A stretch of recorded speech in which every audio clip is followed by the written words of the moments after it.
Okay, today we're hiking in Los Troncos Open Space Preserve on the San Andreas Fault Trail. This ought to be interesting. Let's go.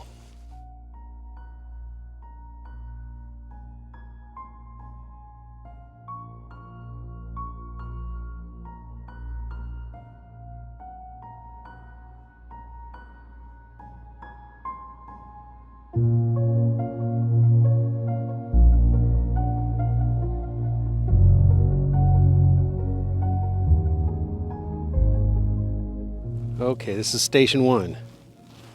I am standing on the eastern edge of the Pacific Plate.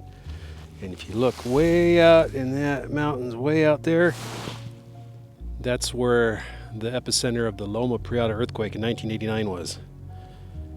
Pretty interesting. Let's keep going down the trail. Let's go to station two.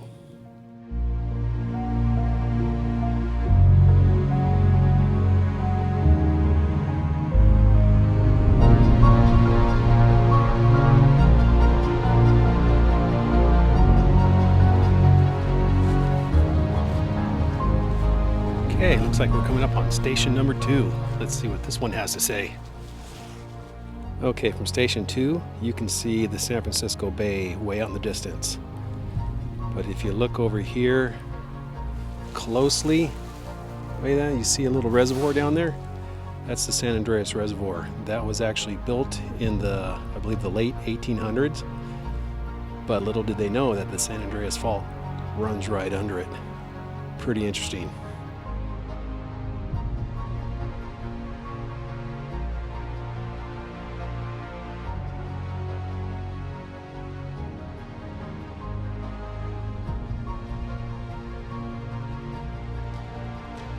This is a really nice trail, but yeah, gotta be aware. It is littered with poison oak on each side, so don't go off the trail or you'll be sorry.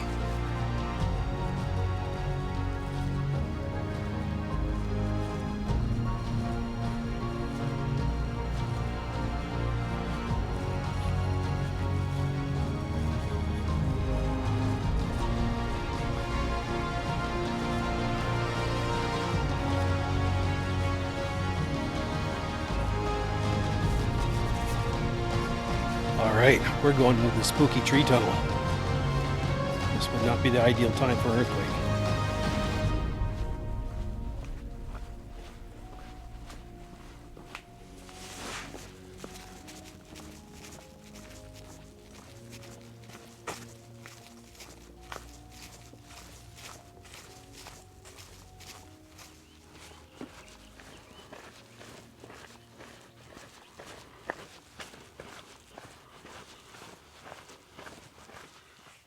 Bird. Listen to him.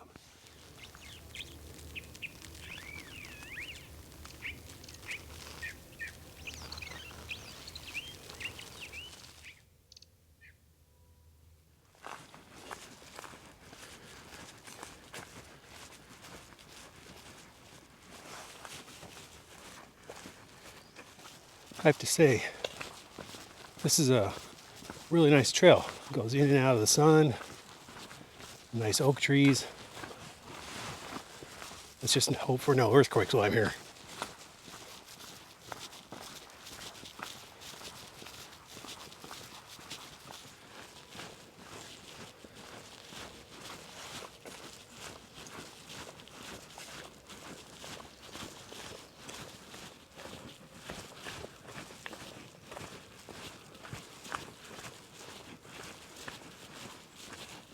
Number 4. We'd have number 3. So this is an example of a fence that crossed the fault line in the 1906 earthquake. So if the fault line was there, this is where the fence split. It moved 3 feet. A little better representation there of it. Could you imagine standing right here and then watching the land over here just move away from you? That would be extremely freaky.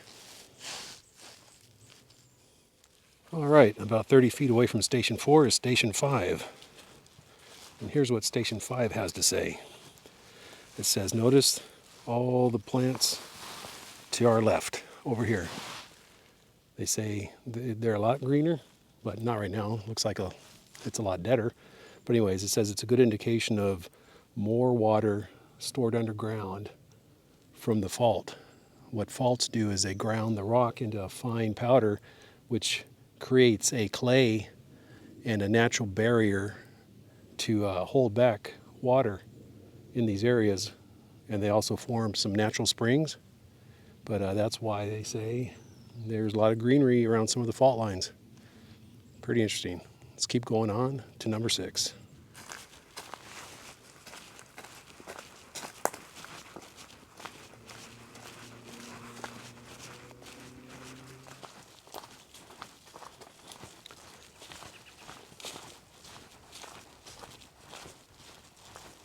Duck, duck. Oh, ugh.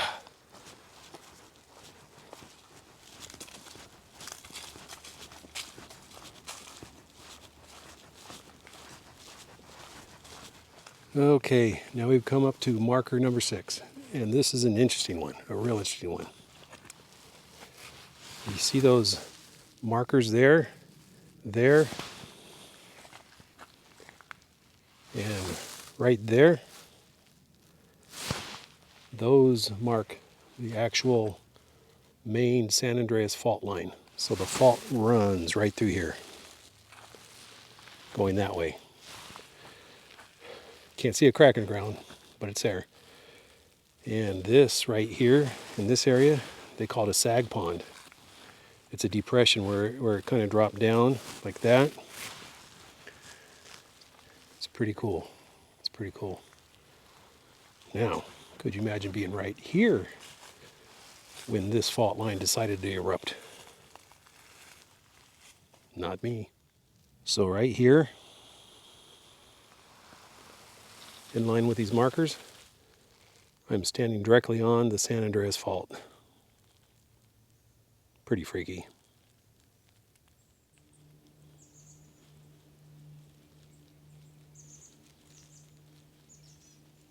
Okay, let's get back on this trail.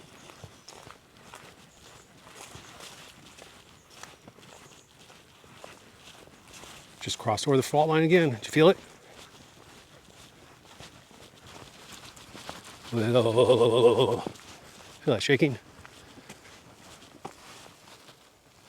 Okay, here's number 7. Let's see what number 7 says. Okay, this is another interesting one. You see this oak tree right here, how it goes out and then it goes up? And this oak tree does the same thing.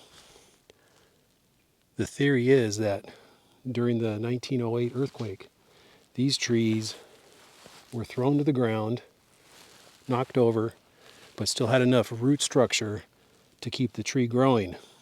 So it grew out and then new limbs formed and started growing vertical. So this oak tree dates back to 1899. So it was 9 years old when the 1908 earthquake knocked it over, and it still survived.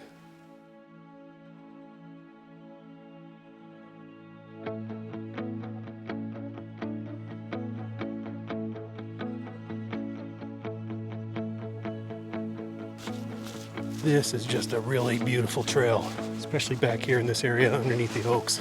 I really like it.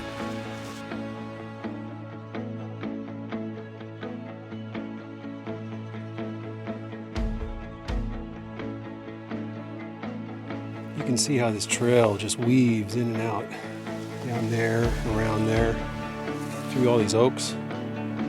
It's just really nice. I recommend it, even if you're not interested in earthquake faults.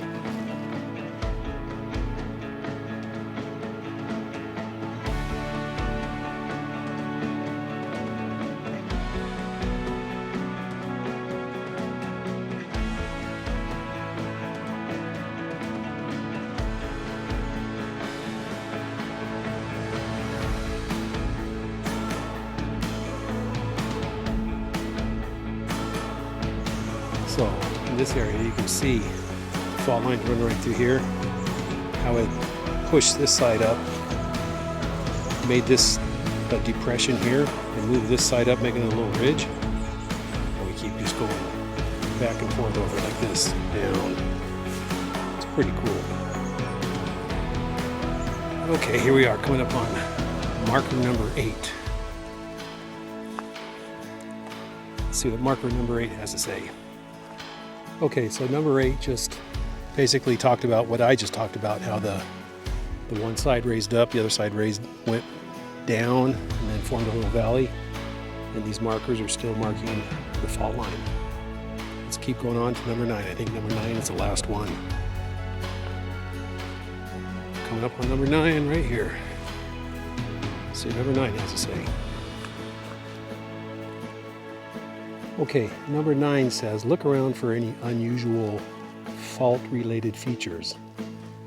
Like this. In this area it's flat. Looks like it was almost a road somebody made at one time. This is the main San Andreas Fault. You can see the marker over there, marker there, right there. Another one right there. And it wanted me to know how much energy is stored right beneath where I'm standing right here. I'm out of here. Man, is that an earthquake? Or is it just my foot? Look at this. I found the fault line. I'm gonna cross over it.